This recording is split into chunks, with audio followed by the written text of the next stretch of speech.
season-long struggle with uncooperative weather and other diversions, the circle trackers of AUSCAR and NASCAR today take their national championships down to the wire. Albury's Brad Jones, the AUSCAR final is the most important race of the year, as he guns for a fourth national crown. But it's tight on the leaderboard. Jones just a nose in front of Bruce Williams, John Faulkner, Mark Seaton, Terry Wyhoon and Grant Munday. NASCAR late model class, sprint car star Max Dumsney is poised to win his first pavement title. But those behind him in the point standings are all in this with a chance to collect. The 7 Network welcomes you to Melbourne's Calder Park Thunderdome and grand final day for the NASCAR and AUSCAR Nationals. Proudly brought to you by Castrol. Hello Australia, I'm Mike Raymond. Welcome to Calder Park Thunderdome and the grand final of the NASCAR and AUSCAR National Championships. And I guess it's D-Day today for Max Dumsney and also for Brad Jones. They haven't actually fared all that well in qualifying, Alan Moffat, as we welcome you. They've got a little work to do today. They do, and they've got the worry, Max in particular, the pressure behind him. He hasn't won the championship before, and a DNF would, of course, be a catastrophe. If you can't finish, you can't win. I think Brad's in a better position, having won it 3 times, going for 4. He can handle the pressure, but I hope he's got a good engine, a big field, and he still has to finish. He's got plenty of work to do. So the men who are in the spotlight today here at Calder are Max Dumsney and, of course, Brad Jones. And with them at the moment, it's good afternoon to Andy Raymond. Thanks, Mike, and it is a big pressure day down here in the pits. None feeling the pressure more than our current NASCAR points leader, Max Dumsney. Max, aiming for your first title. Are there butterflies in the stomach? Yeah, just a few, but we've got a bit of a comfortable lead, so it's not too bad. You've worked out the mathematics. If Terry Byers, who's currently in second, wins the race, you only have to finish 8th or better to take the title. Yeah, that's what they say, but that shouldn't be too hard, I would think. Without any major trouble, I think we can handle that easy enough. And Brad Jones aiming for his 4th title today. Brad, are you feeling the nerves? Well, I'm not what you call an early riser, and I was up at 6:30 this morning, so I guess I am a little apprehensive about the day. There certainly is a charge of the fast ready to take the crown from you. A lot of guys within striking distance. There is, and the one that's closest is Bruce Williams, so he's one we're looking at, and I have to finish 5 places behind him or worse to lose. So, you know, it's difficult to pace yourself in the race, but we'll be out there, you know, looking to win the championship. And to get us started, the Genie Australian Sportsman Championship. 5-lapper this afternoon, Wayne Smith on pole in the Valvoline Commodore. Matt White starts out of position 2, Tony Malley out of 3, and Nathan Pretty out of 4. Darren Thompson in the Ford Falcon starts out of position number 5. And from 6, it's 44, Darren McDonald. From 7, 11, Nigel Benson. From 8:35, Jamie Hollier. From 9, it's car number 90, Paul Zasrin in the Commodore VL, and running out the 10, Jeff Duncan in car number 17, the Motorola Commodore VL. Cars circulate coming down the back straight away. A short and snappy one to get us started as we welcome Mark Osler to 7 Sport. A good-looking field for the Sportsman 5-lapper. Certainly is, Mike, and the field in Sportsman is growing. It's an economy class for earlier model AUSCARs, as you can see, but they're certainly growing in numbers as this budget form of tin top racing takes hold at Calder Park Thunderdome. Anzac Day 1993 at Calder Park Thunderdome. Fabulous crowd coming into the venue now as they cut loose with the first race, and off pole position it looks like Wayne Smith getting down the inside in car number 38, Matthew White, who started on the outside of the front row, dropped back just momentarily as Smith went charging down into the first corner. And he has got a good break on the field, even at this stage, as they come onto the back straight for the first time. Very close racing indeed along the back straight, with Smith, the pace setter. Very tight qualifying, top 11 covered by less than 1 second, so these guys aren't mucking about. About 2 seconds off the pace of the late model AUSCARs. But keep in mind, these cars have smaller engines. The XF Falcon has to run the 302 Ford Cleveland, and the Commodore has to run the 253 Holden 4.2 litre V8. So they're less power, lower specification, obviously cheaper racing, as a stepping stone into AUSCAR and obviously NASCAR. Well, Wayne Smith, the race leader, Matthew White running in 2nd spot. Second fast qualifier, and Nathan Pretty in car number 5, the IndyCar's racing entry, is now up to 3rd as they move onto the back straight. And actually some of the midfielders are starting to catch them now as the laps wind down. There it is, the second group starting to move up in company with the front runners as they come off turn number 4 through the tri-oval here at Calder Park Thunderdome. You can see the banking on the circuit there, that very, very strong concrete wall around Calder Thunderdome. So Matthew White looking a bit serious here, moves in on the bumper of Wayne Smith, a little bit out of shape coming into turn 1. Very quick onto the back straight. These cars clocked They ran just over 200 kilometres an hour in qualifying yesterday, average speed of 195 kilometres an hour. So a great training ground for AUSCAR. 2 laps to go as they come back onto the tri-oval this time. Wayne Smith still in control. Matthew White in car 7 starting to fill up his rear view mirrors, and there's the fight for the 3rd, 4th and 5th. Car 5, Nathan Pretty in the IndyCarts Racing Commodore. Darren McDonald in car number 44, the Power Mac Products entry, is now to 4th, making a charge at the leaders, and there's not much time left in this, Alan Moffat, only a lap and a half to go. That's the trouble with 5 laps, Mike, and certainly the fellows that qualified well, Smith and White, have been able to capitalize out in front, knowing that they don't really have to go too far. Oops. There goes, looks like 12th around going. Paul Kelly was out the end of the field anyway. Well, he's gone through the grass area there, tries to catch her back again. 38, our race leader, Wayne Smith. The white flag is out with 1 to go. But he's under a little bit of pressure here from Matthew White as they swing through turn number 2 and now make their way onto the back straight, and I detect maybe a challenge here. White on Smith coming along the back straight now with about half a lap remaining. Yes, I'm sure he's thinking about a slingshot onto that main straight, but don't think he's quite close enough to really capitalize. Doesn't look like that, Wayne Smith. Oh, there's a great battle on here for 4th and 5th too. Sort of touching the metal as they came onto the final corner. But it's Wayne Smith who's held out Matthew White. Good scrap, 5 laps, pretty terse sort of battle. And Nathan Pretty in car number 5 getting up there for 3rd place.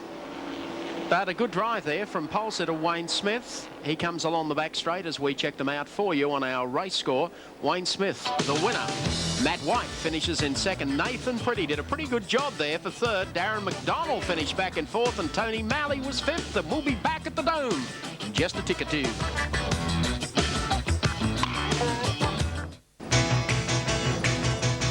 Oh, back at Calder Park Thunderdome. The cars go through the tri-oval. We're on our warm-up laps now prior to the start of the grand final of the Goodyear AUSCAR Championship decider this afternoon. Let's have a look at the grid for you. Pole position has gone to Terry Wyhoon in the Commodore VP. Very promising young driver. Bruce Williams in the Bendix EV1 Commodore starts from 2. Grant Munday in the Bow Repairs Commodore from 3. Brad Jones in the Castrol machine out of 4. And Rod Wilson in the Titan Motor Oils Commodore starts out of position 5. From 6, it's Marshall J. Brewer and his Commodore. John Faulkner in the Fisher & Paykel Better Commodore starts out of the next position. From 8, it's 03 Peter Fitzgerald, the Goodyear entry. From position number 9, 09 Tony Malley. The first of the Ford Falcons, a lot of work to do there. And from 10, 24 Scott Wood in the Lounge Discounters Commodore. Good looking field. Brad Jones going for his 4th National AUSCAR Championship crown, starting out of position number 4, driving the Castrol machine. And Terry Wyhoon on pole today. He's looked absolutely bulletproof in the last couple of races here at Calder Park. We take race cam. This is the Castrol race cam that rides with Brad Jones from the 2nd row today. We'll be able to bring you some fascinating shots. And right alongside of Brad will be Grant Munday in the Bow Repairs entry. Good field, huge crowd here at Calder Park Thunderdome on Anzac Day as we wind down the Goodyear AUSCAR Championship Grand Final. And the butterfly certainly in the tummy of the first 6 or 7 drivers here today. Coming off the top turn now, getting ready to take the green, and the green they take. Terry Wyhoon, car number 25, zips it down on the inside, and he will lead Bruce Williams going into turn number 1. Jones tries to get a break around the outside of Munday, can't pull that, but Wyhoon will lead them cleanly coming out of turn number 2. And he works the pointy end of the field as they come along the back straight with the charge on behind him. Grant Munday down on the inside of Bruce Williams to take 2nd away as we pick them up moving into the next corner. There's the gap Wyhoon has. Munday in 2nd. Williams is 3rd. Brad Jones runs in 4th. And behind him it's Rod Wilson and Marshall J. Brewer. The first lap completed. Terry Wyhoon's just blown the field apart in that first 1.8 kilometres. Look at him, at least 100 metres on the field as Brad Jones sweeps down under Bruce Williams into 3rd position. Williams had dropped back 2 places in that opening lap, so keep in mind too that Bruce may be playing a game of tactics here. This is a 60-lap race to be followed by a 10-minute regulation pit stop, then a 20-lap sprint to the flag. So these guys are going to jostle for position and try and find the best hole shot for that vital 20-lapper. Yeah, and they're all keen to stay out of trouble at the moment, Mark. They don't want any couple of first-lap incidents here. They're just forming up nicely. I don't think Brad Jones is stretching himself, although there, I'll take my words back. Down under the Bow Repairs car. Take Castrol Race Cam, sweeps under the Beau Repairs Commodore Grand Monday, and following him too is Bruce Williams. Gets to the draft right on the bumper of the Castrol Commodore. 230 kilometres an hour down Calder Park's back straight. Let's see how brave Bruce is under brakes into turn 3. Holding station, as Alan referred to before, these guys don't want to bend any panels, certainly this early part of the race. A 20 lapper to come. That's the payday as far as today is concerned. Fabulous shot too, and you can hear those V8s really cranking it up. In the Shell Australian Touring Car Championship, it's been dominated by Ford.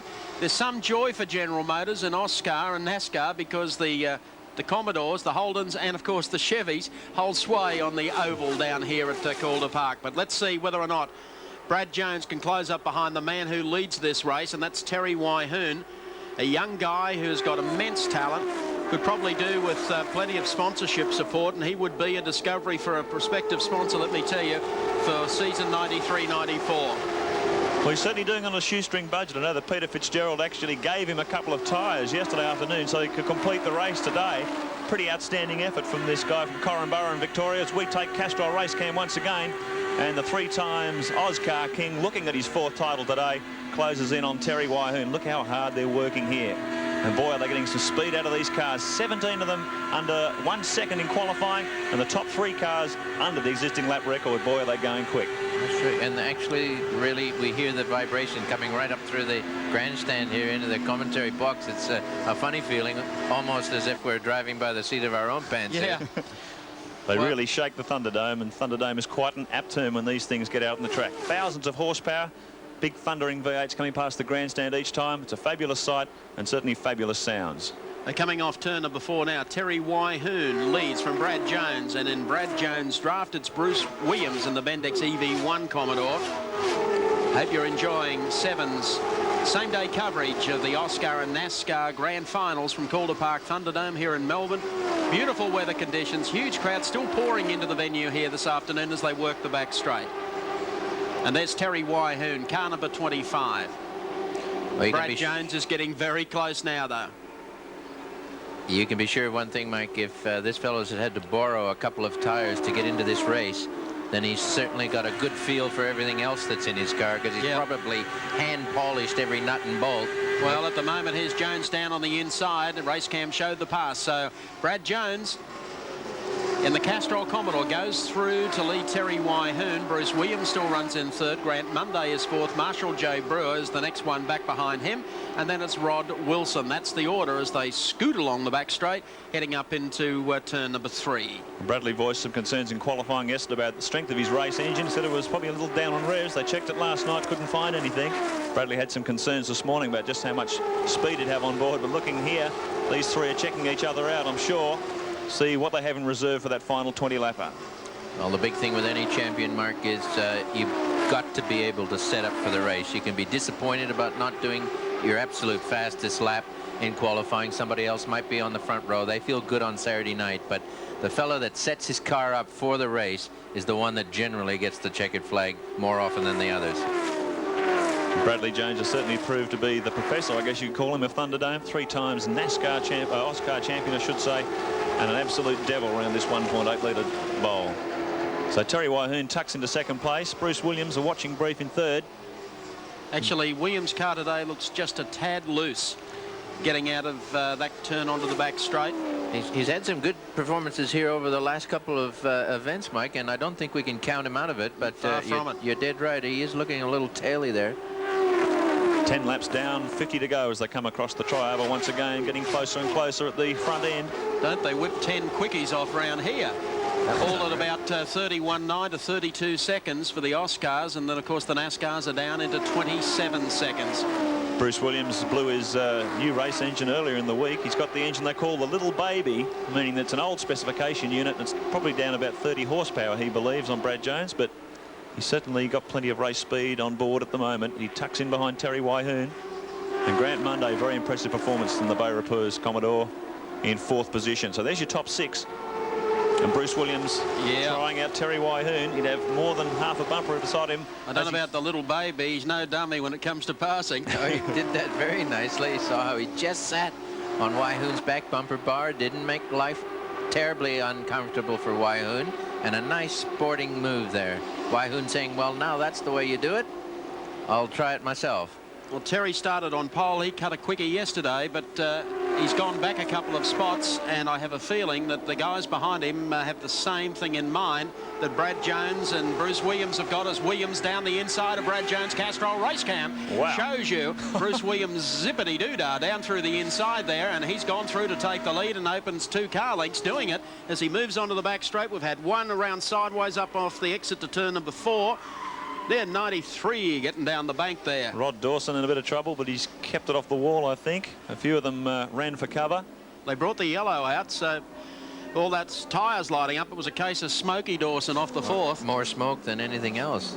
They bring them back under the yellow flag. And it'll be Bruce Williams to lead Brad Jones, Terry Wyhoon, Marshall J. Brewer, Grant Munday, Rod Wilson, John Faulkner and Peter Fitzgerald, Rodney Jane across the line.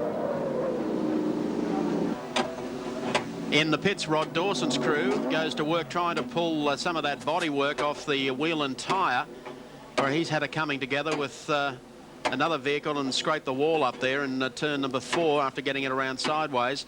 Pace car has the field circulating slowly, but they've already gone down a lap in the 93 car, so things aren't doing too well for Rod Dawson and his crew here at Calder today.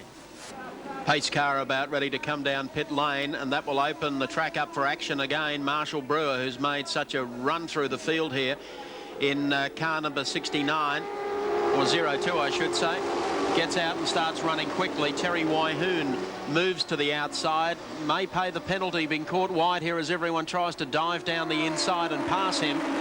Brewer will lead Bruce Williams and Brad Jones onto the back straight. Wyhoon is back there in 4th at the moment as Jones joins on to the outside of Bruce Williams' car and makes a feinted pass on the outside. Wyhoon closes up on the inside of him, but Brewer looking very strong here in the 02 car, comes off turn number 4. Yeah, he's opened up about 50 metres as they come across the start-finish line. 39 laps to go until we get to the 10-minute stop. And there he is, comfortably in first position. This car 02 is in fact Marshall's old flat track car. He put car 69 into the wall in qualifying. If you're looking for a guy that's making a move here today, it's the guy that's sitting right on the tail of Bradley Jones. That's Max DeJersey in the 01 car. That's the Yellow Terror machine. Pick him up shortly. He is making big run right around the outside. Car seems to be handling perfectly on the outside groove, and few do here at Calder Park Thunderdome with its very high banks. Brad Jones again down the inside of Bruce Williams looking for a pass. What these yellow flags are doing, Mike, everybody, there seems to be, we're just drawing one car out of the back 6, almost correct. like a rugby game. Yep. And they're coming out of the ruck and slingshotting themselves into contention here. I think we're going to have a very exciting finish to this race. There's certainly lots of potential there out of the first. Well, look at them, dozen cars are in it. And any touch up the front here is going to cause a big melee for sure. Well, 8 and a bit 100ths of a second separating the top 12 in qualifying, and that is reflected on what we're looking at here. There's Brad Jones carrying our Castrol bumper cam. He sits behind the race leader. That's Marshall Brewer. Now see whether Brad jumps out of the slipstream going down the back straight. No, he'll sit in here, ride on the bumper here of the fast track machine of Marshall Brewer. Holding him up there, sure, you could see there just a hesitation. Brad didn't want to take a chance. When he's saying, I can't get by this guy as quickly as I'd like to. Well, you're not going to risk everything and try and pass the guy and then have to still race him after the pit stop with 20 to go. You're right, Williams up on the inside of Jones. Bruce has shown no lack of courage with the middle pedal in his opening laps, very deep under brakes into turn 1. And Bradley slips back to 3rd. And in the pits, gee, this is bad luck for Terry Wyhoon, car number 25, pole sitter for this race. Led the early stages of the event. They have the car up, working on it, but he's already gone down a lap and may well go down as many as 2. The field comes off turn number 4. Oh, one end of the wall. Bruce Williams just clipped it. Didn't lose too much speed. Rod Wilson was very quickly in that Titan entry to get down on the inside of him. So Williams, or Wilson I should say, now makes it up into 3rd place. Williams drops back to 4th. Here comes the smoke. And he's out of shape. Again. Oh, this is looking ugly. Hang on to it, mate. Well, Oh, he's doing it well. He's doing it extremely well. he's got a flat tyre. He's That banged the rim. The yellow flag's out as Bruce tries to gather it up. Well, he's just paid his earned his salary this week, man. Oh. He saved that car. That was very well done. Down on the grass, it digs in, it goes all sorts of places. Max de Jersey is also a victim, whether that was part of... That was very nicely handled. That's Max, who I made comment of early, that was running so strongly in this race in the Yellow Terror entry, number 01. Cars come down the back straight now at Calder Park Thunderdome. Pace car shortly to move to the pits, we suspect, this corner. And that will open up the action again with Marshall Brewer to lead away from Brad Jones and Rod Wilson, with Rodney Jane, I think, probably up to 4th place. Grant Munday is 5th. Steve Harrington is 6th. Peter Fitzgerald 7th. Gary Rogers 8th. Rob Burns is 9th. And Tony Malley is 10th. That's the order. Green flag comes out. And they go back to racing with Marshall Brewer. And it's Steve Harrington who just gets away to a brilliant start on the outside and will drop up into 2nd spot and harass the race leader, Marshall Brewer. Harrington has been working on passing in the field here for the last couple of laps. Made a big move that time as Jones tries to get down the inside of him and does so effectively. Well, well, well, what a mix. New cars coming up. Oh. Big puff of smoke from the back of Harrington's car. I don't know what that was. We locked up a brake. I think he might have locked a brake out there, Rod. Well, Harrington's still hanging in there, so it must have been something momentary. Look at Bruce Williams now. He's going to hang in here. Oh, hang in. Oh, He just threw him into the really wall. Hard hit. 2-3 times he's tapped him into the concrete. Steve Harrington in all sorts of drama. He's lost a big crunch there. Left front is, he can't even get off the wall. Look at that left front is loose, wobbling around. He's going to sneak down onto the inside lane. We've got another yellow for sure, but that was pretty savage thump there from... Oh, they've got more in trouble here. Peter Fitzgerald getting out of shape. I think that's Gary Rogers in the Valvoline Falcon. So the yellow flags are out once again. That was probably a timely yellow. The guy who caused it was Steve Harrington, who walloped the wall. And then a couple of ones running at the back of the field got into even more strife. Let's have a look again as they come down the front straight. Williams moved across quite obviously there. Cars forming up behind the pace car again as Bruce Williams comes into the pits. A quick stop here for the Bendix EV1 crew. That touch with Steve Harrington that saw Harrington caress the concrete. Not too happy a boy there. No, I wouldn't think Steve Harrington would be. A lot of work, a lot of effort went into the Bob Jane sponsored Commodore. Green flag out, so we're going back to racing. Well, that leaves Bruce Williams in the pits. His championship hopes are over, and there's one car who almost lost total speed coming down the front straightaway, the 09 car, as they go to the bottom corner. So Bruce Williams goes 2 laps down. Oh boy, what a mixing match race this is. There's Brad Jones though, still in control. He is now as he leads it down the back straight. I tell you, this guy is durable, Brad Jones. I tell you, he can be 4th fastest qualifier or 14th fastest, but he has the right stuff and he's around at the right time and he doesn't get involved in other people's accidents. He's just about run out of challengers going down into the tail end of this event. Well, and Peter Fitzgerald is now up to 2nd, Alan, and Gary Rogers up to 3rd in the Valvoline machine, followed by Grant Munday, Rod Wilson back 1, and Marshall Brewer and Rodney Jane. So how quickly it can all change. You've got to be in the right place at the right time. But look, the battle for 2nd is just intense at the moment. Brad Jones is out to about 3 car lengths, but behind him... Marshall Brewer's on the charge. Brewer's got his wound up again. Oh, we've got more trouble here. Another one's hit the... Anthony Leach, I think, looked like 88. No, 88. Yeah. Yellow flags out again. Owen Davies. Well, Owen had a moment yesterday as well in qualifying. He won't be using the Motorola for the rest of today. Owen Davies in the ambulance now, about to be taken to the medical centre here at Calder for a quick check over. He took a very large clout in the wall up there. Steve Harrington was a big player in this only a few laps ago. Now his car is parked and he's out of commission. And with him in pit lane, let's go down to Andy Raymond. Yeah, running into the wall at about 140 miles an hour isn't the ideal thing to do. Steve Harrington to be able to vouch for that. I don't recommend it. I don't recommend that you do it every Sunday, Andy, anyway. You're certainly making your way through the field there. You're on a mission. Yeah, the car was going particularly well. We knew that right from the outset. We only got the car out late Saturday morning, and we knew our setup was fantastic for the race, and we had to press on and get as high up in the first 60 lapper as we could so that we're in for a big chance in the final 20 laps. the car was running exceptionally well. Well, it certainly did look good while it was straight, but it's not at the moment. It's parked, done for the day. Steve Harrington's Bob Jane T-Mart's Commodore. Pace car zips off the racetrack into pit lane, and we go back to racing. Bradley Jones and the Castrol Commodore getting away smartly here on the inside with Peter Fitzgerald giving chase. Grant Munday and Gary Rogers, Rod Wilson and Rodney Jane. They all still ride on the same lap. Cars down the inside have already gone down a lap as Marshall Brewer attacked one car there, trying to break the draft as they move along the back straight, and Brad Jones looking in command of this one. Behind him, but down a lap, is Bruce Williams and Peter Fitzgerald. So that gap is opening between our race leader and Peter Fitzgerald as they come off turn number 4, back across the line. Now, I bet Bruce Williams is going to be working very hard to get in front here, because if there's a yellow flag situation on this final lap, he may be able to make up a lap. It's a remote possibility. We've only got 1 lap to go before we go in for the 10-minute compulsory pit stop. Well, he has to pass Jones here before the flag comes out. They make their way down the back straight. Here comes Brewer. Oh, Yeah, Brewer coming back through the pack as well.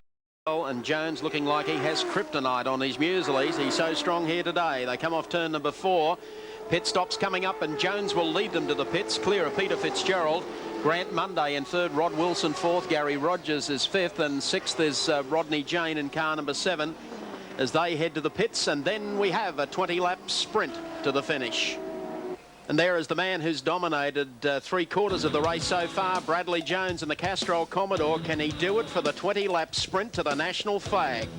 Peter Fitzgerald runs in 2nd. 3rd place is Marshall Brewer. Grant Munday is 4th. Rod Wilson is 5. And we'll be back at Calder in just a moment.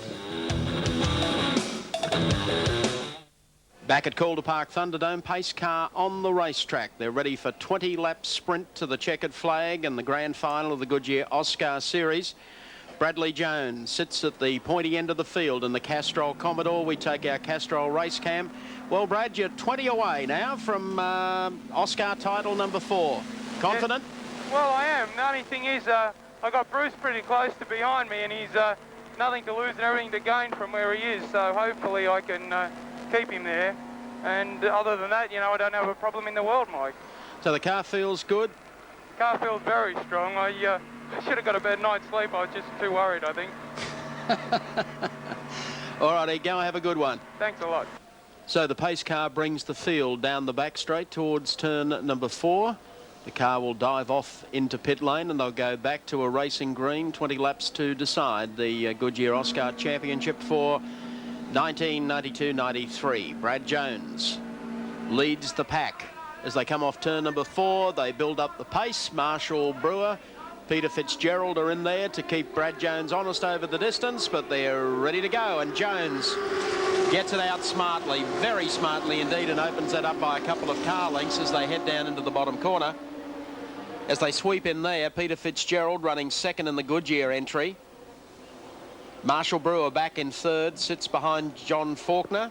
And also Bruce Williams as they come along the back straight. Tony Malley in the white Ford Motorsport coloured Falcon there. He's a lap down, so the Commodores try and pick their way past him.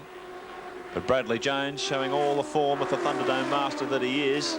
100-metre lead as they come round, 19 laps to go, and he's spread eagle the field. Peter Fitzgerald in 2nd. Bruce Williams trying to push his way through to unlap that huge 2-lap deficit he's got. Well, Jones knows there's a lot of guys behind him. Quite happy to get that 2nd place position. And quite honestly, all he wants is fresh air in front of him. So Peter Fitzgerald and the Greg Stevenson-owned Goodyear Commodore. John Faulkner up to 5th position. Keep in mind, John had all sorts of dramas in qualifying and an early pit stop, but now he's well back in this. He desperately wants to win one of these races, and he can track down Jones in these opening laps.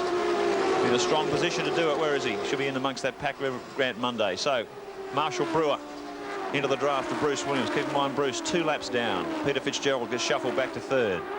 But Bradley Jones doing everything right at the moment. At least 100 metres as they head down the back straight to turn 3. That gap certainly widening between Jones and the rest of the field. Bruce Williams already down some considerable distance. Tries to stay within sighting distance of Brad Jones as they go down the front straight. Brewer, who has now moved to 2nd in the 02 car. Peter Fitzgerald is back in 3rd in the Goodyear entry. Then they're stacked up well behind there, including Rodney Jane and Rod Wilson and Gary Rogers as well. So it's pretty tight. Probably 200 or 300 metres back behind the race leader, but Jones doing it very comfortably for his sponsors Castrol in the Commodore. Out of turn number 4, you'll notice the cars get just a little taily as they come out of that turn. Then they've got to veer across to the right through the tri-oval as they go down to the next corner. Well, Bruce Williams' car particularly seems to be taily here all day. He's sliding very high on the bumps, particularly as he comes out of turn 4 onto the tri-oval. The car gets very, very sideways, and that was where he actually clipped the concrete wall that started all his problems earlier in the race. But Jones' car just seems to sit rock steady. Brad and Kim work very, very hard on getting the setup of this car right, and it's just beautiful to watch in action. Jones a little taily too that time, coming out of the 4th turn. He's down past the grandstand area. John Faulkner on the charge, up behind Marshall Brewer, challenging for 2nd position. Now, if it gets past Marshall, he's going to be breathing down the neck of Bradley Jones. Plenty of speed from the better Commodore, running Larry Perkins engines. Built the car himself. Faulkner and his crew very enthusiastic about AUSCAR racing, and John would certainly like to go on and give the championship a heck of a shake next year. But he's got something to prove here on finals day for the 1993 season. Across the start finishing line, heading down to the bottom turn, and 10 laps to go for Brad Jones in the Castrol Commodore. Leading from Marshall Brewer, John Faulkner. That's the order then. It's Peter Fitzgerald. Grant Munday is the next, followed by Gary Rogers, Rod Wilson and Rodney Jane. Well, we've seen earlier in the race that Brewer's car is certainly not lacking in any snap. He's going to have to position himself extremely well to be able to use the draft. I mean, he's certainly there now. He's getting a free ride down the back straight, and there we go. Under brakes into turn 3. Marshall runs wide. That's what Faulkner was looking for. Hugs the inside line. Car gets a little sideways on the way out, but that's what he needed. That's a very nice professional move. So Faulkner moves up to 3rd position. Moves up to 2nd. Brewer back to 3rd. Only thing between him is the lap Bruce Williams and the Bendix Commodore. So as the laps roll down, Faulkner is going to have a serious go at Bradley Jones. Grant Munday and the Bow Repairs Commodore. Great run from Grant. Now has Les Small looking after the team for him. Builds the engines. Crew chief in the pits. So Grant can just get in and concentrate on his racing. Nicely turned out Bow Repairs car they have there too.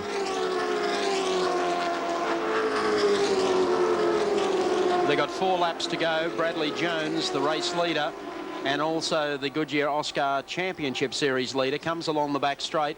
The man making the big gains at the moment, John Faulkner, that's for a race win, not a series win, is probably back 6 or 8 car lengths behind him, Peter Fitzgerald, and of course Marshall Brewer disputing 3rd place, and it's Grant Munday, Rod Wilson, Gary Rogers, Rodney Jane, Rob Burns and Paul Fordham. That's the order as they go across the line down towards turn number 1 again. 3 laps to go for Brad Jones.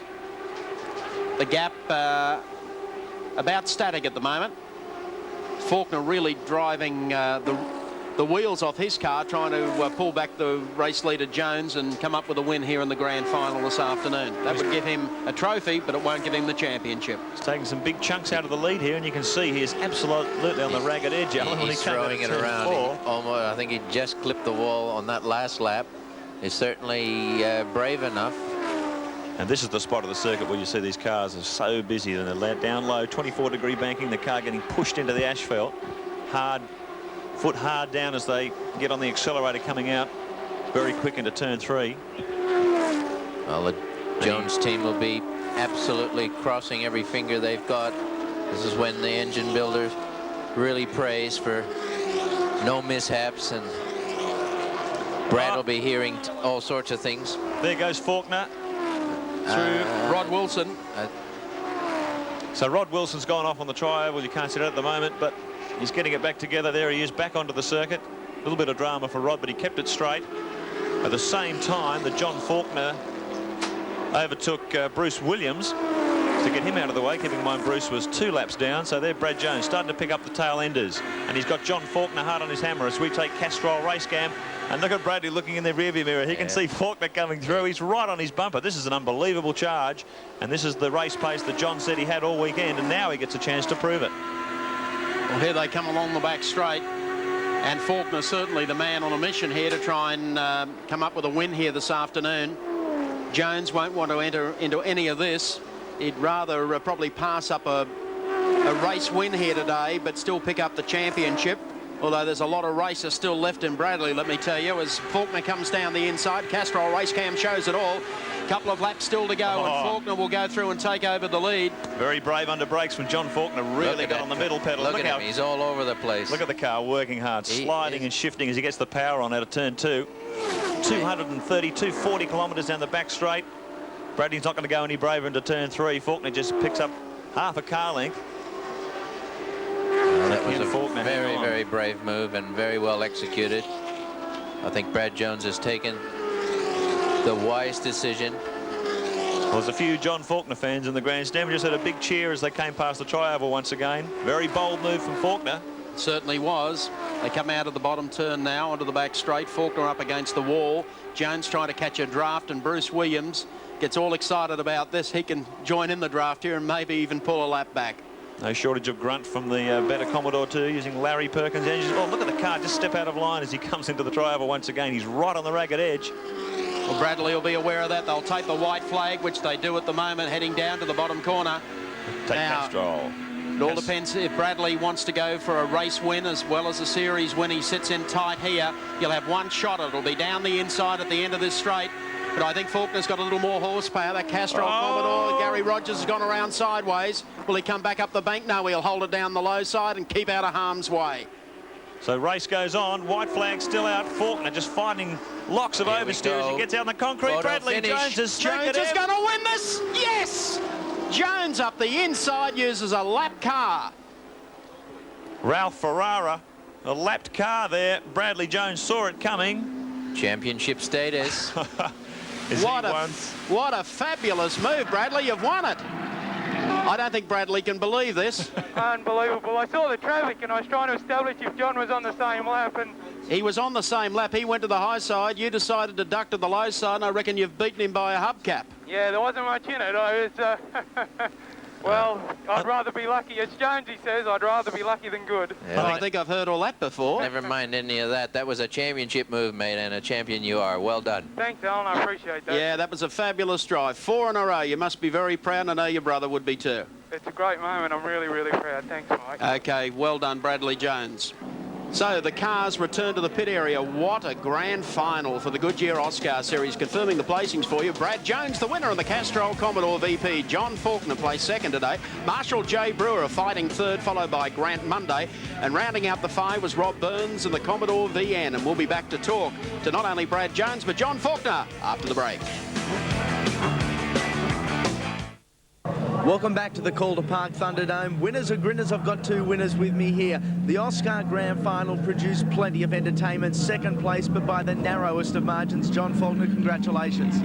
Thanks, Andy. I don't know when my luck's ever going to change here. With 1 corner to go and the lead in the race for the first time at this circuit, I come up on a back marker who unfortunately didn't realise we were challenging for the lead, and Brad went past me. I couldn't believe it. I nearly threw the steering wheel out the window. There was more stops in the race than I've ever seen in any AUSCAR race. There was plenty of entertainment out there. This type of format's been put on to produce close, exciting race, and I think the format is really good, really good. John, congratulations, and 4-time AUSCAR winner Bradley Jones, congratulations. You had to do it the proper way. You had to win and did it by the barest of margins in the grand final. Well, you know, 20 to go, we sort of cruising around there, and I kept on saying to my brother, you know, looks good, looks good. And I could see John coming up, and I got in some traffic and wasn't sure what to do, and he got by me, and then I saw that car there towards the end. I thought maybe I should try and go around the 2 of them, but you know, it just happens on instinct, and I'm very happy to win the race and the championship. I mean, we're here to win the championship today, and the race is a bonus. It was a great race. Can you describe how you feel? 4 titles?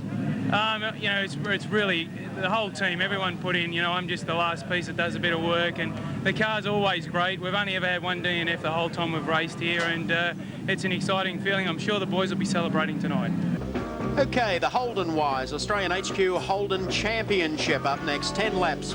Paul Fordham on pole position, followed by Fiona McDonnell in car number 11 out of 2. David Bullock starts in car number 71 from 3, and Dean Wanless of Queensland 46 from 4. Shane Houlihan, car number 20 from position 5. Dallas Crane starts in car number 6 from position 6. Tim Dombrain In the Bendix entry, 85 from 7. Shane Cowham in car number 35 from 8. Michael Wood starts in 47 from 9. And Lee Casey in car number 84 from position number 10. That's only the top 10.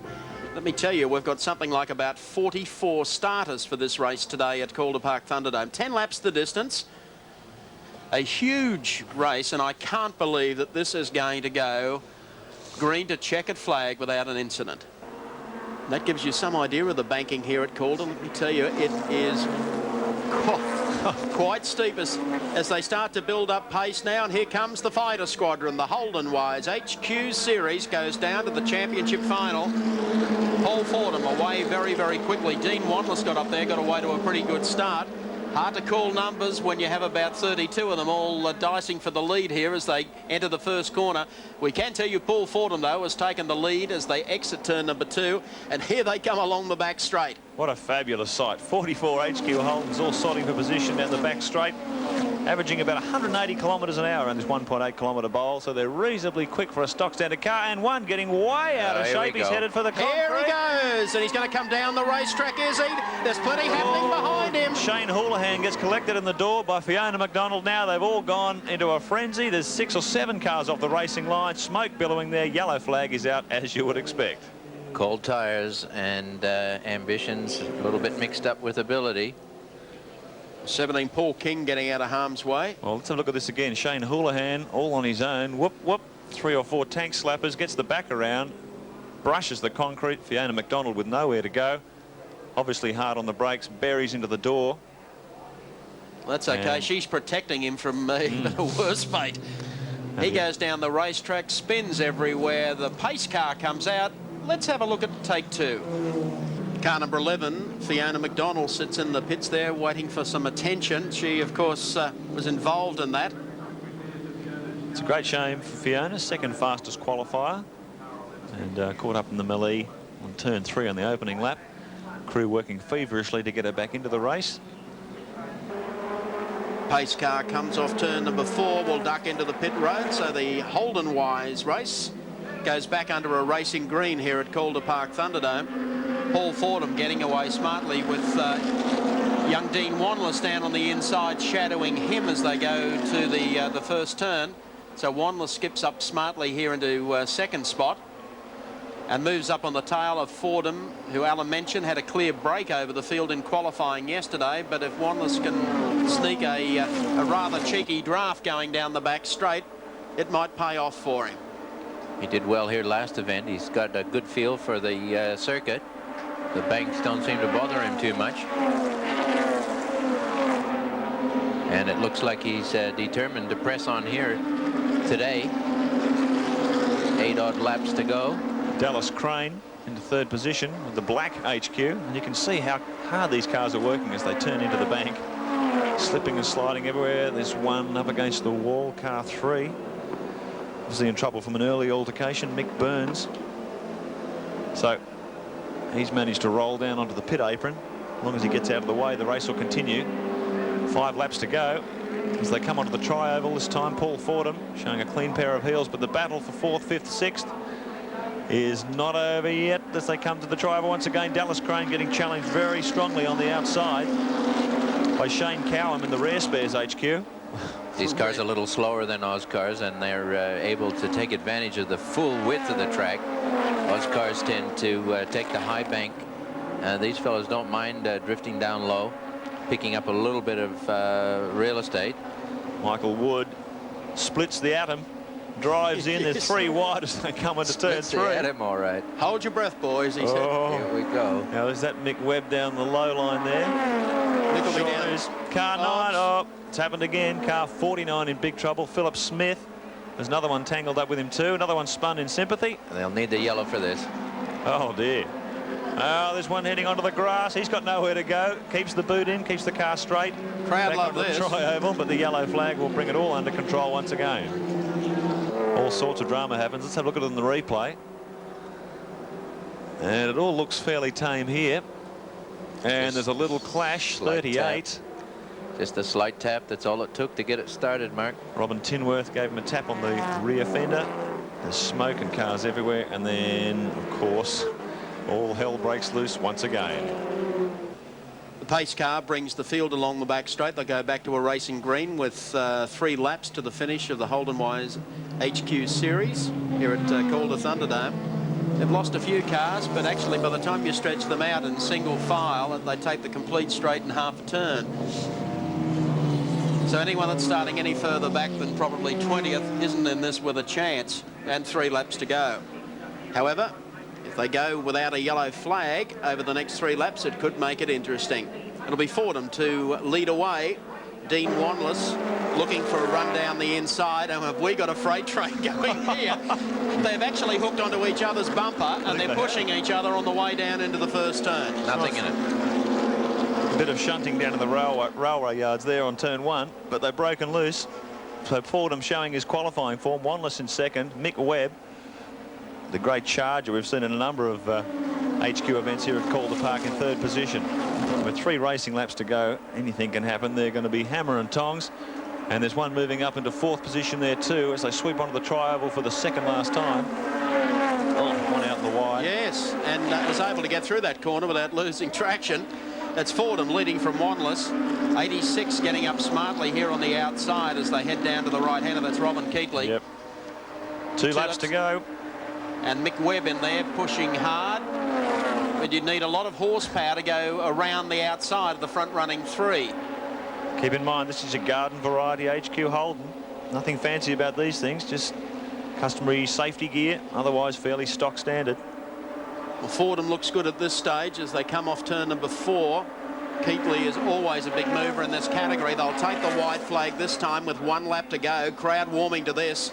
Fordham the leader. Wanless in second, and there goes Webb. There's Webb going down through the infield. Can he catch it and straighten it? Yes, sir. Crowd thought that was terrific. The crowd gives you the biggest cheer. Robin Keatley leant on a little as they came through the tri-oval. He'll be back in a lap to change his tyres and his shorts. They come along the back straight. Oh, there's more drama over at turn 2. Oh, dear. It's all academic because they're already with about a quarter of a lap to go on the last corner coming up now. And here they come off the last corner. Wanless tried to break the draft that time on Fordham, but the pole sitter's going to win it. Fordham just gets there. Wanless lunges at him, and it looks like 6 is going to get across the line. Darrell's Crane for 3rd place. But a good drive that to Paul Fordham, was able to withstand a very strong challenge from young Dean Wanless of Queensland. Superb race that between the front-running 6. And there is the winner. Paul Fordham, who sat on pole yesterday, was half a second quicker than most, but it was a little tighter when it came to track time here today. Checking them out for you on the Holden Wise HQ final. Paul Fordham, the winner from Dean Wanless. Dallas Crane finished 3rd. Robin Keatley was 4th. Shane Cowhan was 5th. And we'll be back at Calder Park Thunderdome in just a moment.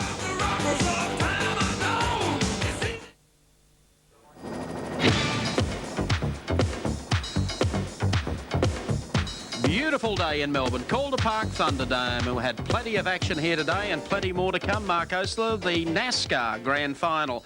Max Stumsey, I would think, still a little work to do today.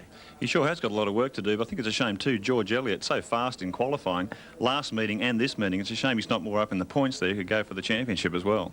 Well, he won the NASCAR championship here last year on the same date, and it was downhill all after that. He's had a wretched season.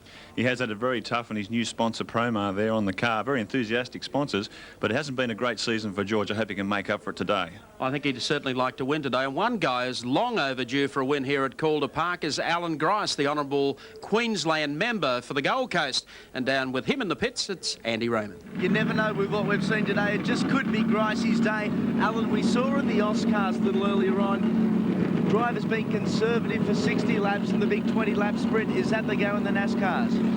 Yeah, it would seem to be. We're back on the grid a little and had a little bit of trouble with power yesterday. We were doing splits through the corners and our car was actually quickest through the corners, but it wasn't pulling the revs down the straight. We found a problem with the distributor, so hopefully the power's back. And yes, you're certainly right tactically. It'll be a matter of keeping the car nice and keeping the tyres good, positioning the car for the restart, and then the blue haze comes down for 20 laps. Well, Alan, we certainly hope the engine holds together, and all the best for this one. Thank you, Andy. And here comes the field for the final of the Drink Drive NASCAR Series for 1992-93, the National Championship Series. Here's how the field lines up today. Pole sitter George Elliott, the defending NASCAR champion, in the Pro-Mar Performance Products car at 27.63. Deary me, look at the times and how they've come down. Second on the grid, Terry Byers in the Bob Jane T-Mart's Pontiac at 27.63. Robin Best in the Ford Thunderbird, 27.73. Walter Giles in the DuPont Machine 91 starts out at 4. And Barry Graham, good to see him back in action in the Valvoline Pontiac. He starts out at position number 5. Max Dumsney, who leads the series and could be national champion today, starts from position 6. John Laws starts in car number 6 from position number 7. Denzel Mead from Tasmania, car number 85 from 8. Adam Pay in the Pontiac Grand Prix, 44 out of 9. And Alan Grice, who Andy spoke to just a few moments ago in the Akubra Special, starts out of position number 10. Good looking field. Just listen to the roar of the V8s as they get some heavy duty tyre warming going here prior to the start. Very good crowd here on the banks of Calder Park Thunderdome this afternoon. Anzac Day in Australia for all those viewers taking in our telecast in New Zealand, throughout North America, and of course throughout the UK and Europe. The DuPont Centauri race cam, the travels atop Walter Giles machine heading down into the first turn. Some beautiful pictures coming out of that car, and of course we have a race cam sitting with Terry Byers in the Bob Jane T-Mart's car. Terry will be starting alongside pole sitter George Elliott in the Pro-Mar entry, 55. And a second unit on Byers' car will show you the wheel movement and the banking of the turns here at Calder Park Thunderdome. So we think we've got every angle covered. Pace car comes off the circuit now. The green flag is at the ready, and it is George Elliott and Terry Byers. Bring them in for the start. And just for his trouble, in 55, George Elliott got a tap in the tail from Robin Best as they head down into the first turn. George Elliott is a very, very good sprinter, but he has some problems trying to hold the car to the low side as they head along the back straight. And Terry Byers, in fact, goes through to take over the lead. Walter Giles making a good run through the pack as well. They sweep around the top corner, coming in for the completion of first, 59 before the compulsory pit stop, and the order is Byers, George Elliott, Walter Giles. Car number 5 then making a good run up on the inside as they make their way down to the bottom corner, and that is Ronnie Goodman. It's a fabulous sound as these AUSCARs, or NASCARs I should say, sweep onto the tri-over. Thundering things, 358 cubic inch V8, 650 horsepower.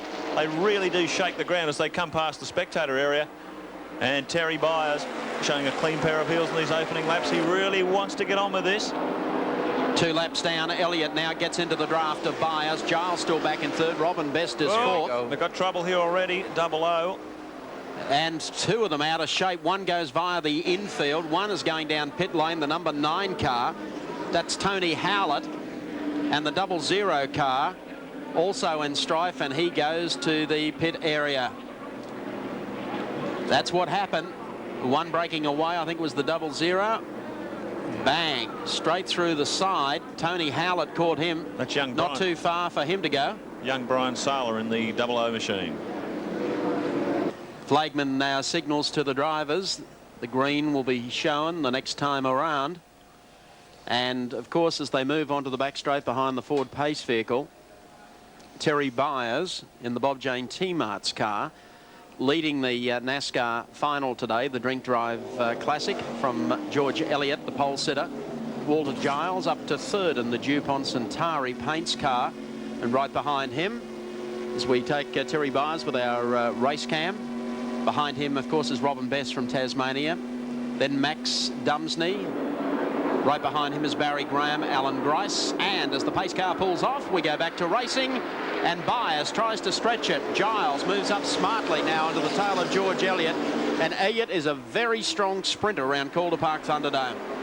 Strong looking field here today as they exit turn number 2 and make their way onto the back straight. And I tell you what, they've got the throttles all the way to the floor as they scoot along here.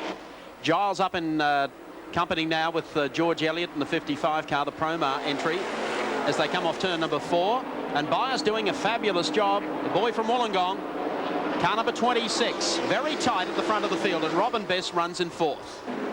Giles goes a little wider, trying to make a big run around the group here. but has to tuck it in now. He's all over George Elliott.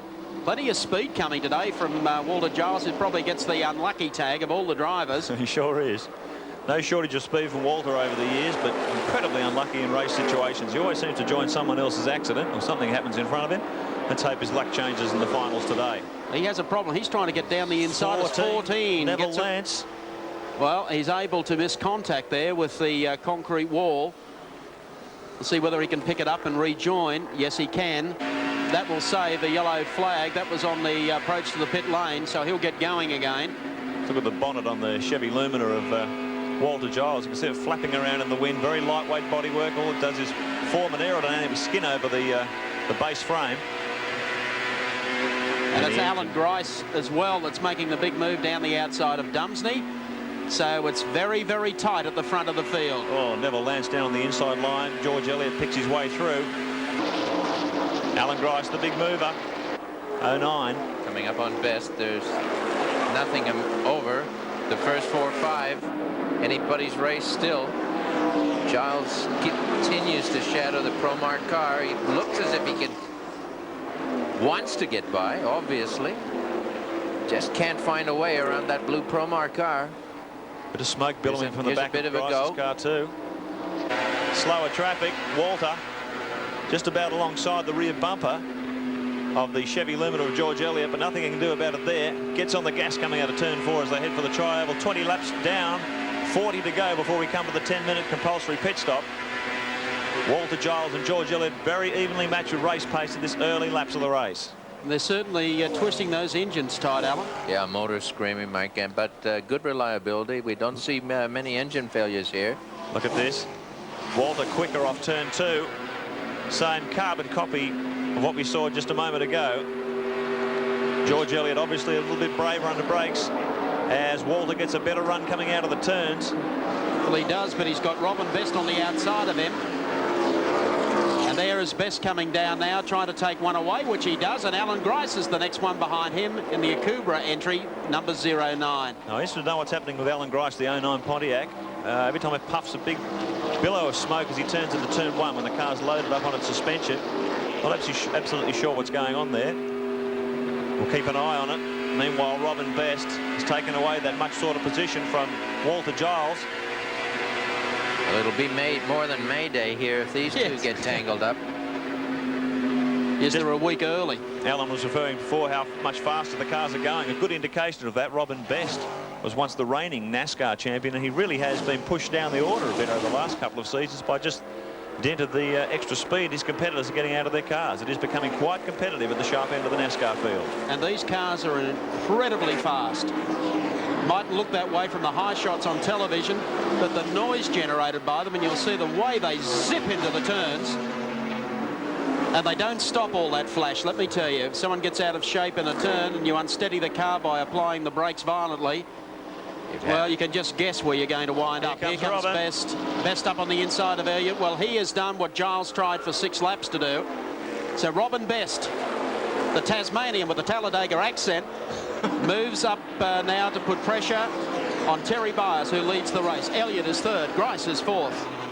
And 22, Barry Graham, 3rd of the Valvoline cars. He's in trouble early. John Sidney there. So the engine hood goes up. They have an internal problem there as Here comes Grice down the inside, looking very strong on George Elliott as they swing into turn 3. Oh, very close. Put a cigarette paper down there, and Grice won't be afraid to keep the hammer down. The cars are close. The top 6 or 7, nothing between them down the front straight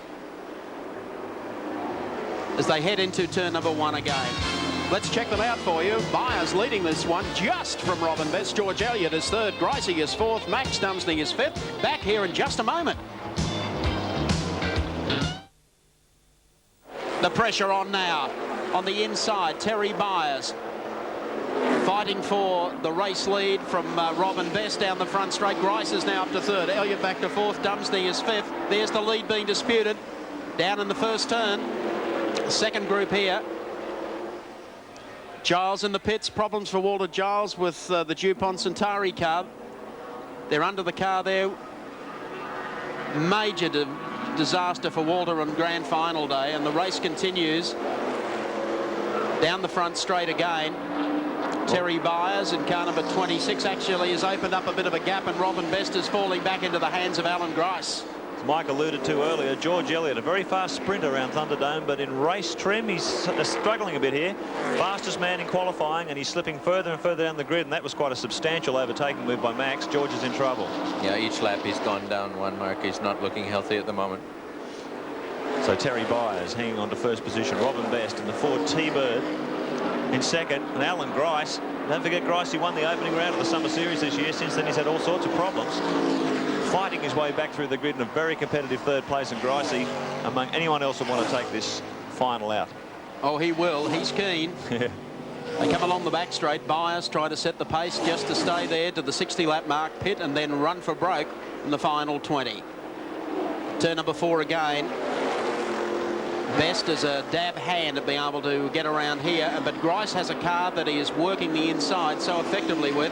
I don't know whether he has the same horsepower output as the two guys in front of him. Looks like Walter Giles ready to step out of the car. His race is over early. He looked so sharp and he was so competitive in the early laps of this race. Grice, meanwhile, is working away at the inside of Best as they come along the back straight. And here he is diving down on the inside, but he can't get the car to stick. He is using a lot of the track monkeys. He's all over the place, not in an uncontrolled manner. He's just darting and diving and making use of the maximum real estate. A lot of the other fellows choosing to stay in the middle to the high side, and Grice taking that low line with great effect there. That's moved him to second. That puts Best back to third as they come along the back straight, and Grice, the business end of the afternoon. Boy, is he on a charge. Well, he could probably sniff the guy counting the prize money at the moment as he works to the high side here. Car hasn't been handling all that well on the high side, but it comes out of there running like a rocket. He's about a car length off Terry Byers using the outside line as they come down to the first turn. Byers gets in there comfortably. See if Grice can go straight by him on the outside. That's a tall order, and you need plenty of horsepower to do it. He's trying to do it, though. So Wollongong's Terry Byers, having a good race day here today at Calder Park Thunderdome, continues to lead. 32 laps completed in the Drink Drive NASCAR Series Grand Final. Alan Grice runs in second. Third is Robin Best of Tasmania. So Terry Byers continues to lead. Right behind him is Alan Grice in the Valvoline machine. Robin Best of Tasmania is in there, and so too Max Dumsney. Walter Giles threatened to win this one today. He's out of competition. Let's go down to the pits and Andy. Yes, Walter was looking in sensational style. A rough ride out there, Walter. A broken engine mount. Yeah, here we are again, Andy. Making a habit of this. A broken engine mount, pulled out the oil line, you lost oil pressure, and basically that was it. Yeah, it's just the roughness of the track broke the mount. We hit a big bump and it snapped the engine mount off and pulled the oil pump drive belt off. We lost oil pressure. We hope we can fix it for at least for the end of the day. So try and get a bit more exposure if we can. Okay, Walter, I'm sure he'll do that. If they can fire it up and turn the same lap times. In the meantime, we've got a real hot one going at the front of the field. Terry Byers, 26, and Alan Grice in the Akubra entry, 09. It's a great opportunity for this leading quartet to check out the relative race pace of the competitors around them. And I wonder if they're going to play their trump cards just this early in the afternoon. I think Alan Grice may have a surprise up his sleeve as he runs side by side with Terry Byers toward the tri-oval. They'll be bumper to bumper. He's got a good line.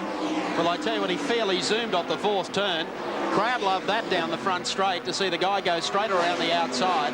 When it comes to pretty hard racing for some good cash, they don't come in any more determined than Alan Grice. 20 laps to go. That was a nice move. He stayed on the high line, and you know, that's the brave line.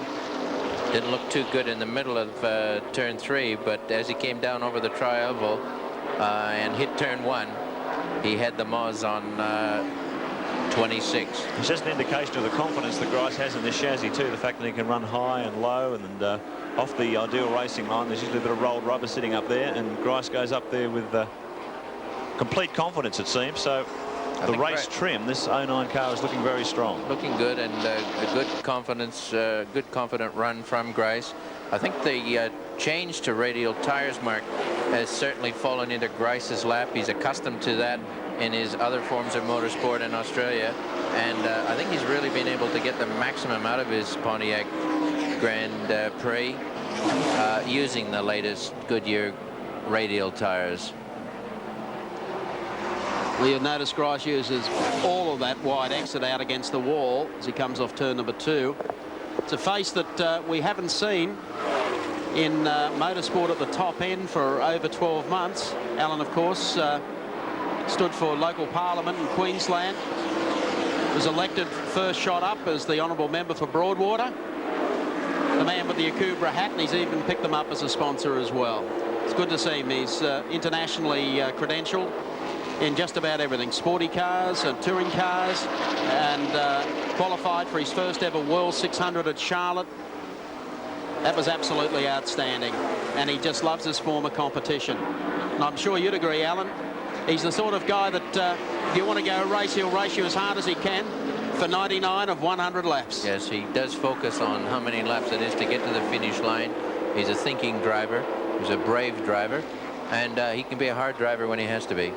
Speaking from personal experience. Personal experience. And you take it to the limit, and has been known to step over that limit once or twice as well. Gracie starting to open it up over Terry Byers.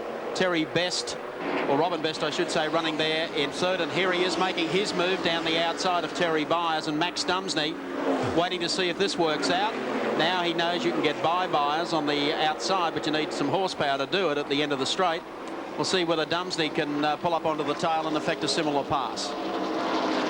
It's almost as if Byers is running a little conservative mode. He is running low each lap, and others are taking advantage of that. Quite strange considering he led for so many laps.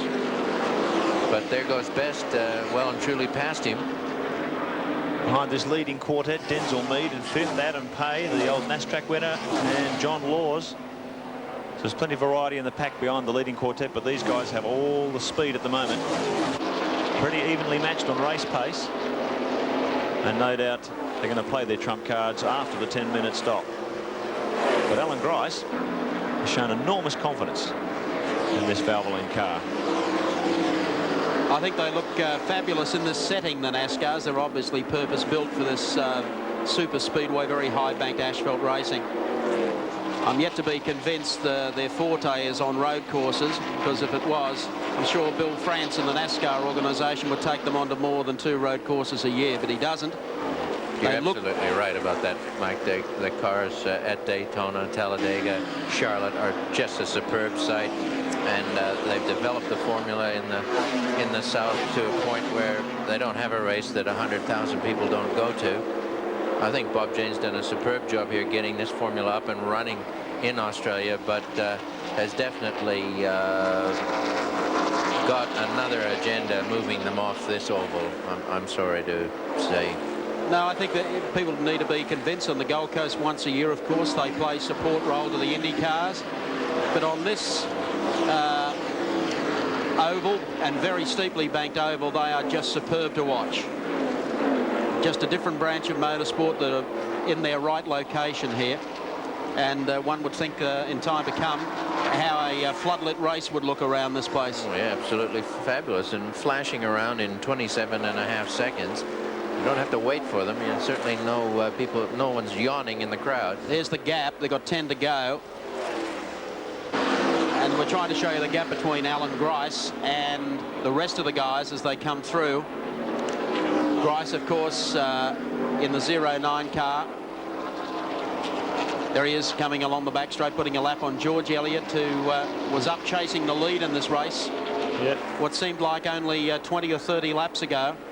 Has fallen off the pace a little bit. Yeah, he's got a major problem there. He's staying out there to try and pick up points, obviously.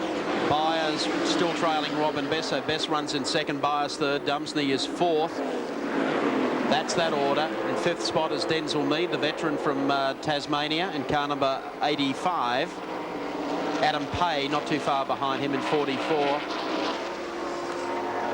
Ronnie Goodman, who looked a chance, was coming through the field. The man of the match here is Dumsney. Cool hand Max. He's playing it right down the middle.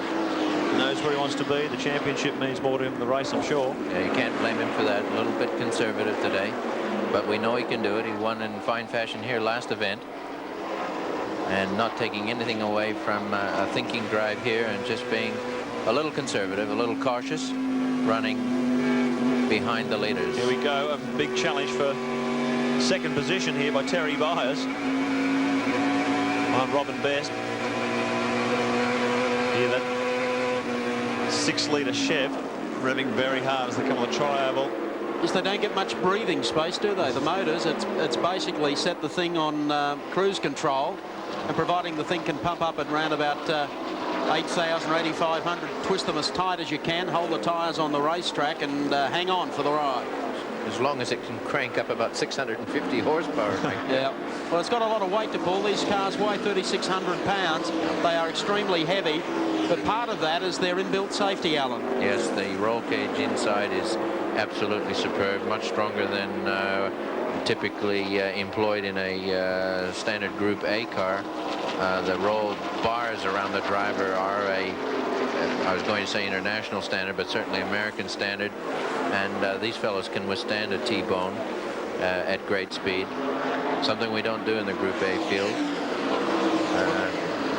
4 laps to go, and of course the speeds that they attain at the 2.5 mile tracks in the States like Daytona, or the 2.6 at Talladega, where these cars run at 199, 198 miles an hour. Terry Byers, fabulous run into turn 2. He's put the pressure. Yeah, he's putting the pressure on Robin Best the last 3 or 4 laps. And keep in mind, the finishing order from this first 60-lapper marks their starting position for the 20-lap final. Oh, but Robin Best, he's got some more horsepower. And there's someone coming through there with him. Yeah, that someone is Mr. Dempsey. So Max comes up for a bit of a play as well. Max's strategy here is to run with them, make sure he's well positioned for a second row start in the 20-lap sprint to the flag, and at all costs stay out of trouble. And he's in a bit of a bind here where they're trying to lap cars, and at the same time Alan Grice is just clear of this mob. Grice has not gotten away to a big lead. Let me tell you, there are 2 laps remaining according to Nigel Greenway from Ford Motorsport.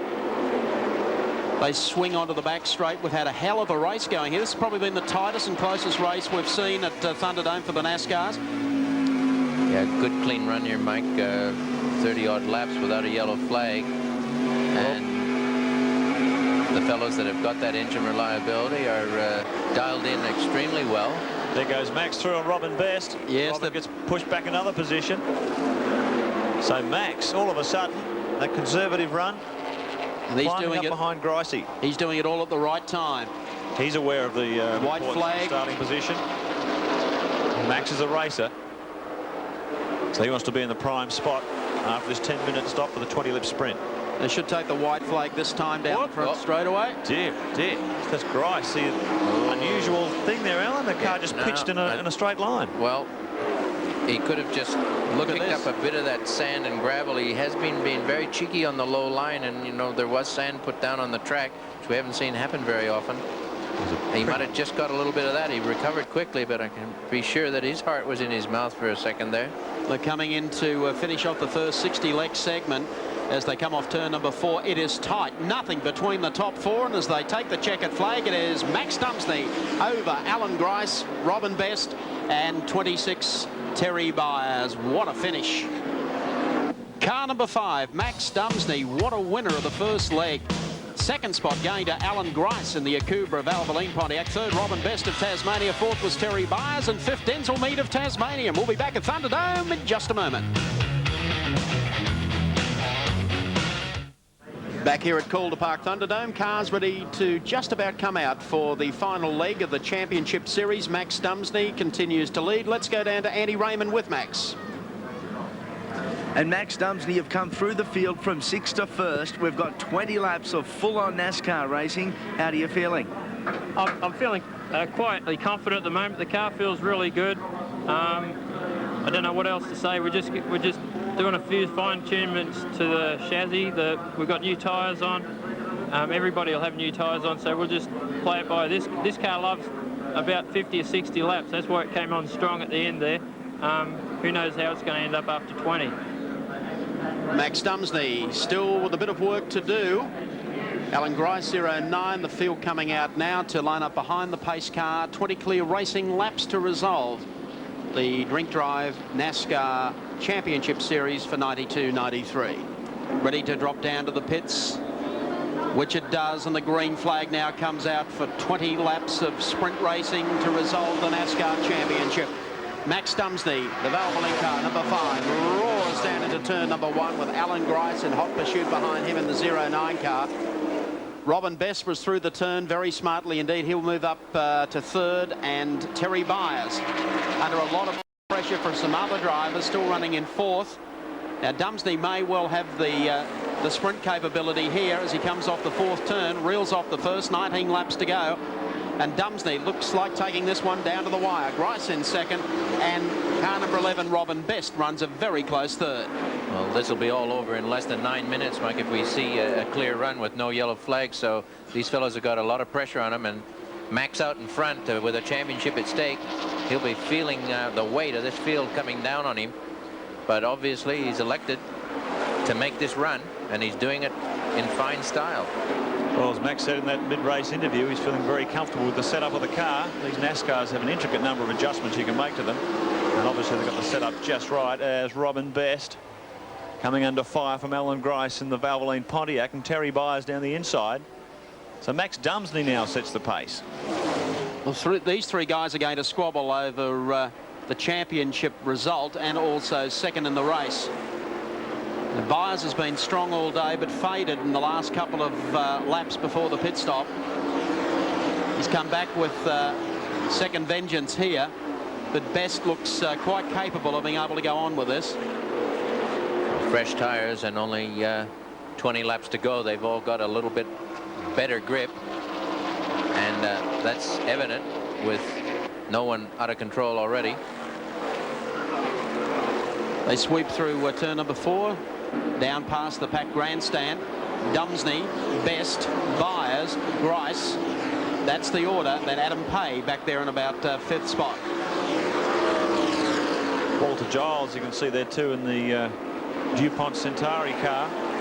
Had that broken engine mount earlier in the race. Spent a lot of time in the pits, but he's fighting his way back to try and at least climb onto the leading bunch for the final few laps, even though he's not in the race proper. Now, he's made holes in the field, Walter. He's caught Denzel Meade up high, tries to duck down the inside of him, but had to ease out as George Elliott eased up in front of him.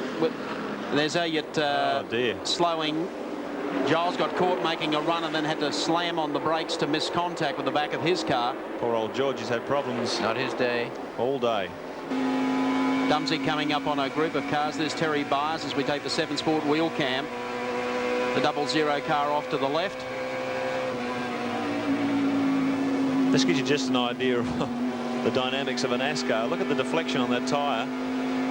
Kick back through the steering, just how hard they're working at this sort of speed. The suspension up and down, all the camber change, putting plenty of heat into the tyres. Switches down the low line to turn 3. Just see the tyre, the angle on it as the car's drifting. Correction, opposite lock, understeer, oversteer. Straightens it up back onto the tri-oval again. These things are working very, very hard, Alan. Yeah, they sure are, and you can see him using every bit of the track down onto the yellow line. Just backs off and lets it fit. A little bit of correcting there. You can see the wheel in and out. That's him correcting for getting the chassis right up onto the back straight. Sensational pictures on our 7 Sport race cam. Terry Byers giving you a ants-eye view. Neville Lance. The car is in the pits, and that of course is Neville Lance from Western Australia. Their race is over. Time to regroup and think about what may happen in 93-94. In the meantime, Dumsney floats it up into the 4th turn now. Best is giving chase. Terry Byers is still hanging in there, and Alan Grice behind Byers. That's the order as they come across the line now. About 7 laps remaining. Well, Valvoline sold around the world, a fine product, and our telecast being taken by many, many countries around the world. Certainly not doing that company any harm to have old Max up here giving it everything he's got here at Calder Thunderdome. Notice Walter Giles heading to the pits. He's had an awful day. That shocker coming kaput in the early part of the race. So his car goes to the pits, and this scrap, the third and fourth, continues. Terry Byers and Alan Grice, as Best tries to close as best he can on Max Dumsney. Caught some ground up probably 2 or 3 laps ago, has been unable to do anything with it as they come across the line now. 6 laps to go.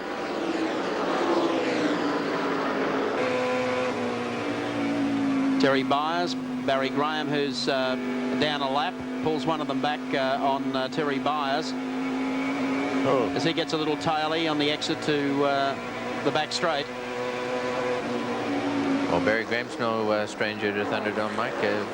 Put many, many laps in here in the inaugural seasons, and yet to capitalize here today. 5 laps to go for Max Dumsney as he reels off these finals on his way to his first NASCAR championship. Well, he's looked strong here all day. There's Barry Graham, the 22 car. Had a pit stop early in the race. Running in 10th spot at the moment is Graham. He led the previous round here until about 5 to go when Dumsney took control. 4 laps to go. Well, looking good for a clean race. We've almost hardly never seen one, or part of the race. 20 laps, clear run, and it's certainly a nice afternoon drive for this man, Max Dumsney, and a championship in his grasp. Well, fortunately, not too much traffic to contend with as far as Max Dumsney is concerned. The only bit of traffic he's got is the man that's closing on him again. That's Robin Best of Tasmania, as Robin saved his best for last. They exit off onto the back straight. Best trying to haul in Dumsney as they go down the back straight now towards the third turn. The guy has actually got probably close enough to a perfect car set up in the closing stages of this race is Barry Graham, and he's all over Robin Best. He sure is. And then actually squeezes through there with 2 laps to go. Best will spot him out of the corner of his eye, and providing he's got enough horsepower, yes he has, he leaves a little gap open there on the inside. Graham will be whizzing down there on the inside. Nice position to be in as they break for turn 3. Graham is a great guy in setting up a car. He can set one up to run round here on the low line. You can notice he and Best are running side by side, door handle to door handle. And Graham has to ease up as they come up on a lap car 86. Meanwhile, Max rather still got it his own way out in front, but only just. Getting close at the last part of this race as the 4th turn comes up. Max Dumsney driven splendidly here at Calder Park Thunderdome this afternoon, and he'll take the white flag now. So Dumsney 1 lap away from a win here today and 1 lap away from the championship. There he goes, car number 5, the John Sidney team entry. Scoots around the outside. Hasn't put a foot wrong here today at Calder Thunderdome. Settled down to this type of racing. He's taken to it like a duck to water. And again, he's been a past master of driving in circles for probably 15 years of his career in sprinters. Last corner comes up, and the former Australian sprint car champion is now the NASCAR stock car champion of Australia. That's Max Dumsney across the line to beat Robin Best home. Terry Byers for 3rd, Alan Grice for 4th, and Adam Pay for 5th place. Well done, Max Dumsney. Splendid drive here at Calder this afternoon. Let's check them out for you on our race score. Max Dumsney in the Valvoline Oldsmobile Cutlass wins the race and the championship. Robin Best from Tasmania places in 2nd. 3rd was Terry Byers, 4th Alan Grice, and 5th was Adam Pay. Well, back here at Calder Park Thunderdome, Max Dumsney. He's been from the sprint car tracks, all the clay circuits around the country. He's done very, very well here today. A pressure drive. I thought he did extremely well in the first section of the race, Mike, where he just sat in there in 4th place, always had the leaders in sight, and then capitalized there with a good start and a run to the flag. Was great. Well, I thought Terry Byers was in this all day. In fact, he probably got my vote early in the day. He's down at pit lane with Andy Raymond. Yeah, great drive from Terry Byers. Third in today's race, second in the championship. Terry, I guess you're wrapped. Yeah, we've done a good job, and I'd like to thank Bob, J&T, Martin Penzor for the support they give me for the year. But you can't take it away from Max and their team. They've done a top job, but we'll be back next year with a big motor, and away we go. Congratulations, Terry. Second place in today's event. Robin, best. All the best. Thank you. Must be quite happy. Max just a little too good. Well, he was there at the end. Although, well, we thought we were gaining on him a little bit, but my car was just a tad loose coming off.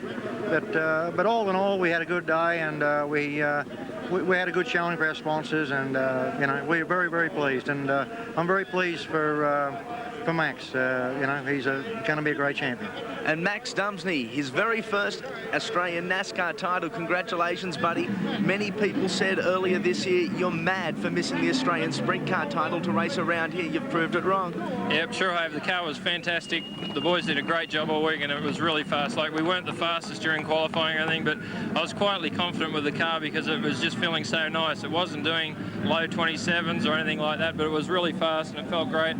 And I thought it's exactly the same as last race, so I thought no reason it can't be fast again, so it was. Max, congratulations. We hope you'll be back here next year. Anyway, Mike, a very happy Max Dumsney, and back to you. Yes, and why not? Max Dumsney's put a lot of effort into it. Alan, I think Brad Jones also congratulations to you. Oh, absolutely. You don't win 4 championships in a row by luck. It's by good preparation and hard work, and congratulations to 2 great guys.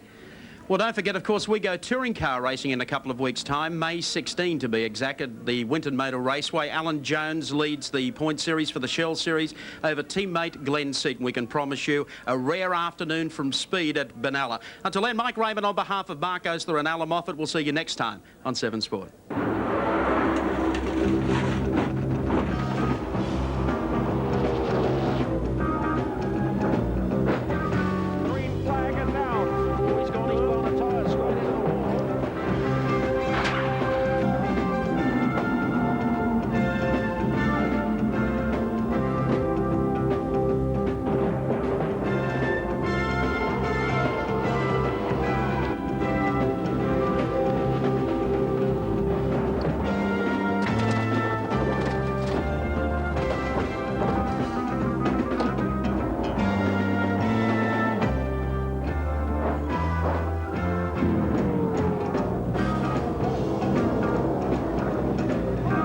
The NASCAR and AUSCAR National Championship finals have been proudly brought to you by Castrol, an essential part of winning.